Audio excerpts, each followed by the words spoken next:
I have played over 20 hours of Hogwarts Legacy, and let me tell you, or let me whisper it to you, because, you know, the Twitter and keyboard warriors are going to try and cancel me. I absolutely love the game. How dare you? How can you support this game? Cancel him! Cancel him!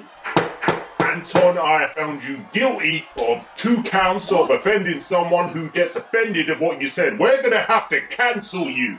Yes. That will show him. What the hell? Can I not even enjoy the game anymore? Unbelievable. He This is hates a joke, the right? trans community. No, I don't. Order in the court. If that's the case, I'm offended that you're offended that I'm playing this game, and that makes me offended. Well, technically, if you're offended, then That's not you fair. can prosecute. Ah!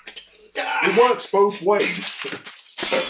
Can we just sit down like civilized adults and just forget the whole thing? What do you say? Did he just identify me as an adult? How Oh, dare for he? God's Order in the court. I'm going to go live on Mars.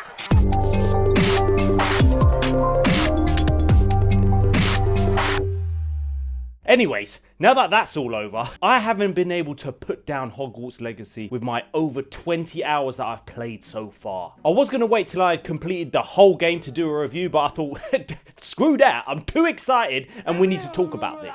What did I expect before I played the game? The good, the bad, and what I think they can improve on with future patches and DLC potentially. It will be a spoiler-free review, and stick around to the end of the video where I will tell you my final verdict of this game, and is it potentially Game of the Year. I was super excited for this game, but I did expect quite a few issues, mainly because the developers Avalanche Software hadn't taken on a game this massive. I did judge them a little bit with games that they have made like Toy Story 3, Cars, Disney Infinity, and all of a sudden, they're making Hogwarts Legacy. I expected the combat to be a bit clunky and very hard to get used to. And how are we going to manage all of these spells? They could have easily thought, you know what, we need to relive the magic of Harry Potter, but no, they decided to stay away from that. It was such an amazing move that it is years before Harry Potter in the 1800s, and a certain evil goblin is trying to wield ancient magic. And for some reason, our character can see and wield this ancient magic, which makes you special in some way. What's this? Professor Fig! It's up to us to develop our skills as a 5th year, build upon our allies we meet, and explore the world of Hogwarts, which is absolutely magical. When I say exploring Hogwarts has never been so satisfied, it is truly incredible. It is amazing. There are so many different rooms, there are so many surprises, and I cannot get bored of this game so far. One of the very first spells you get is Revelio, and damn, can I not stop using that? Revelio. Revelio. Revelio. Revelio. Revelio. Revelio. Revelio. Revelio.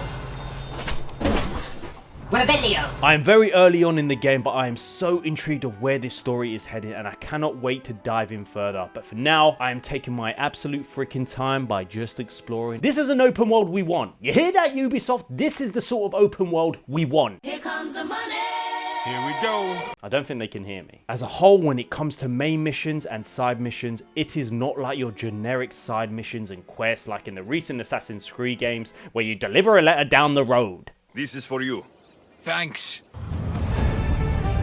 When you pop up the menu, which is so freaking cool, you will head over to the quest sections, and all of your quests, side quests, and assignments are all in here. With the main missions, it will make it clear where you have to go. For example, meet Professor Fig in a certain location. And what I love about some of the assignments is that it doesn't just spoon feed you. For example, you will need to brew a certain potion, but you may not have the ingredients. So it won't just tell you, go here and collect the ingredients. It's up to you to find your way to find the ingredients. So it might be a matter of paying a visit to the insane looking Hogsmeade and popping into Pippin's potions, or the Magic Need, where they supply fresh seeds and fertilizers.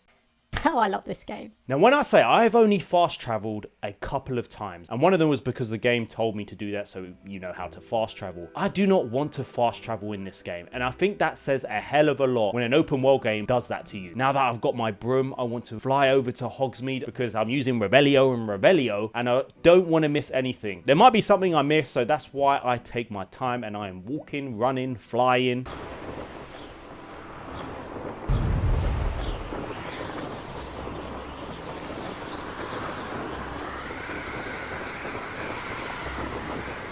We got all the time in the world.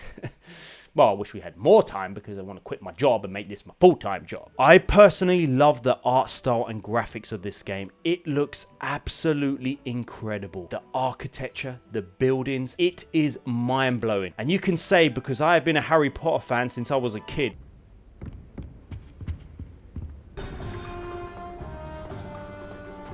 It didn't bother me. I swear. and now we get a game like this. Cancel him. Oh, shut up, you little spoiled brat. If you don't like it, don't be here. I don't know how you got in here. Go home to mummy. Mum, he was horrible to me. He would buy me a car. Man, the youth today. These TikTokers. I did try the game briefly in fidelity mode, but honestly, with that dip frame rate, it makes the game a lot worse. For the sake of a little bit of enhanced lighting, the frame rate makes this game. Now that I've got access to my broomstick, which you can purchase early in the game, I am spending ridiculous amounts of time flying around Hogwarts, Hogsmeade, and I can't be grateful enough that I'm alive and playing this game. There is so much happening in Hogwarts that when you start to meet a few of the other characters, such as the caretaker and a few other people, they will tell you spells that will then unlock mysteries in the castle. So you may come up to these chests that you can unlock tokens for your common room, and once you unlock these spells, you can then unlock doors and you can just explore so much of Hogwarts. It's just, there's so much random shit going on. I'm passing a painting and all of a sudden it just starts playing music. What's this, a painting?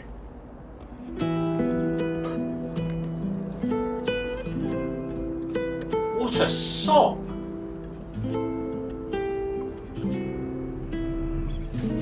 Or there's two ghosts that all of a sudden they start sword fighting out of nothing.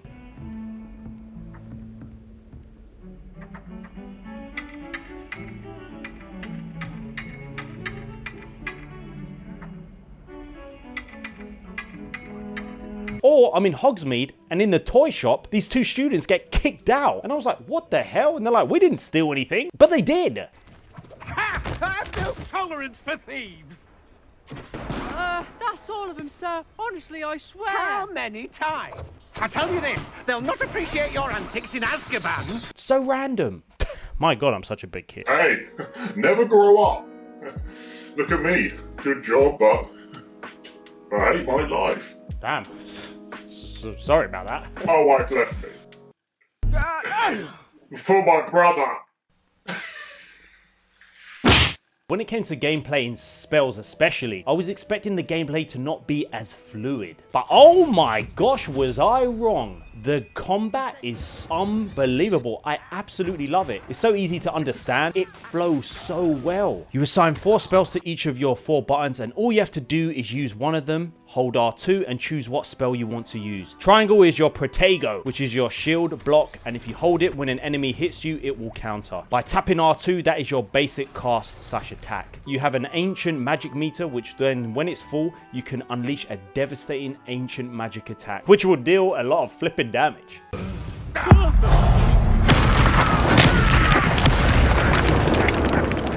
You can put combos together, which you will learn how to do in certain side missions, where it will teach you to combine the early spells you get, such as Leviosa, Expelliarmus, Accio, which brings enemies or objects closer to you, and others that you unlock as you go along, such as Confrengo, which is a fire blast. Once you get used to them, it is so satisfying. Circle will perform a dodge roll to get out of attacks, X to jump, L2 to aim, and L1 to bring up your tool wheel, where you can assign and use potions or plants to help during combat. Hey! Good thing I'm on my own here. As you progress throughout the game, you will unlock talent points, which are incredible, and you'll have a lot of them because you don't unlock them till a little bit further at the start of the game. There are 5 categories which you can improve on, such as spells, where you can improve on certain spells such as Accio to bring more enemies towards you in one shot. You have the dark arts, which I guess if you're more of a brutal witch or wizard, you can deal more damage to a cursed target, or improve on deadlier spells such as Expelliarmus. You have your core category, which one of the knowledge ability I unlocked early, which I recommend is the spell knowledge 1 and 2, so you can add a second and third wheel to your spells, so you can then assign another 4 spells on a new wheel, and you can switch easily between them, which is so useful because I got used to those spells. I didn't want to change them, but boom, I've got another 2 now, or 3. I can't remember. You have your stealth, which only has 4 talents to learn, and then you have your room of requirement, which helps you to brew more effective potions and improve on your mandrakes, which really do help. Do you love the combat? I want to know what you think, so comment below and let me know. What's your experiences? I wonder what my favorite spell is. Rebellio. I have to shout out a few people because they are really helping the channel grow. Shout out to Apollo1401 for contributing to my mics. Also shout out to Deb and Billy, who have also supported by buying me a few coffees. Damn, your comment, Billy, made me laugh. And man, when I'm 55, 60, I'm still playing games. Yeah. That's going to be me. Thank you so much. This means a hell of a lot. Anything I do make is being invested back in this channel to make it the best channel I can. So shout out to your mum for buying you a PS5. Also, if you want to join the community, you can sign up to our memberships, which you will have access to some really cool emojis and loyalty badges, which we have a couple of new members during our live stream every Thursday from 4 p.m. UK time. We had so much fun. So thank you for joining, and I hope there's going to be many more of you. Do you want a coffee? Do I want a coffee after you tried to cancel me on my own channel in my own house? And yes, I will have a coffee. Man up. You can't win against these people.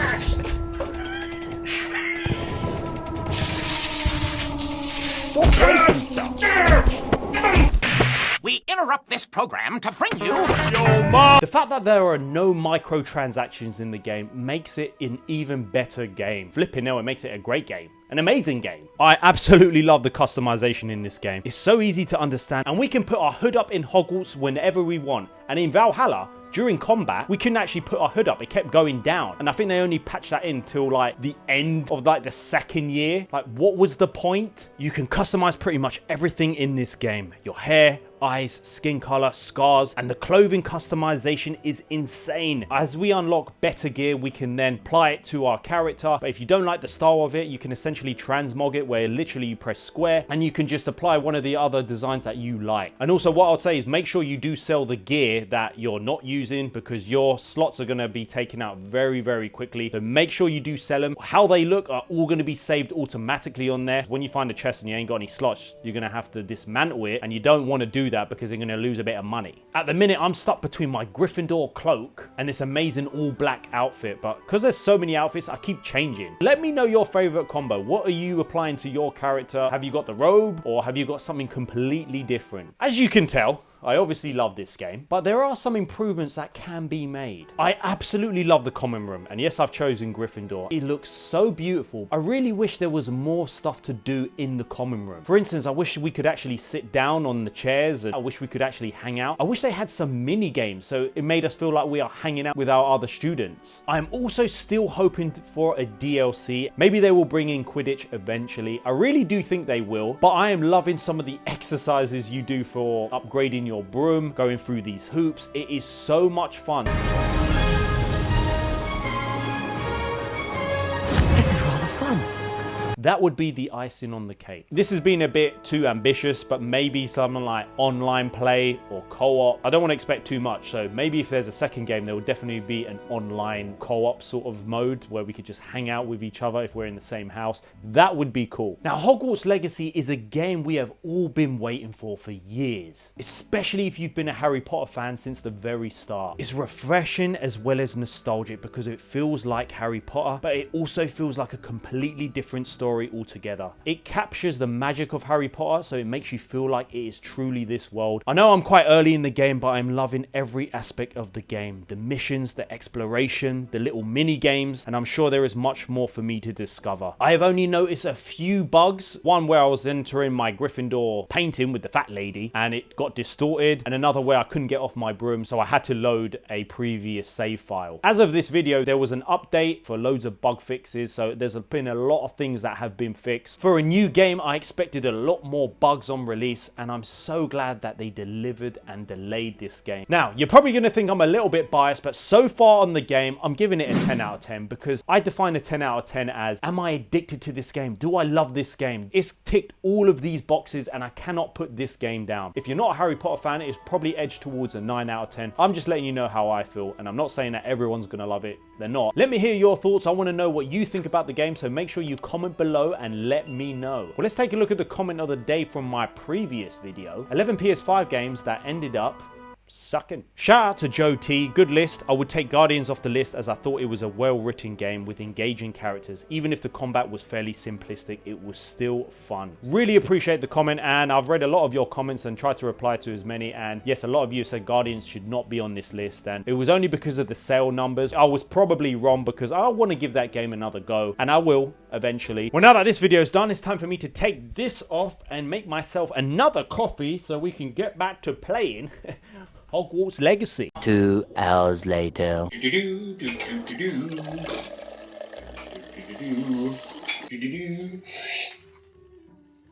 you doing? I'm in Hufflepuff. Get off! It's mine!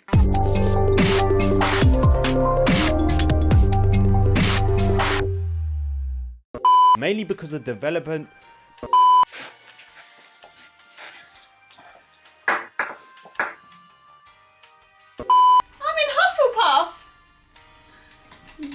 You broke character, you need to hold it. Oh, okay. So I'm in Hufflepuff and then just hold that for like 5 seconds. It's 2023. You know it's illegal to offend someone. I was concerned of how many spells we are going to learn and use. Fuck's sake. You are being done. How could you?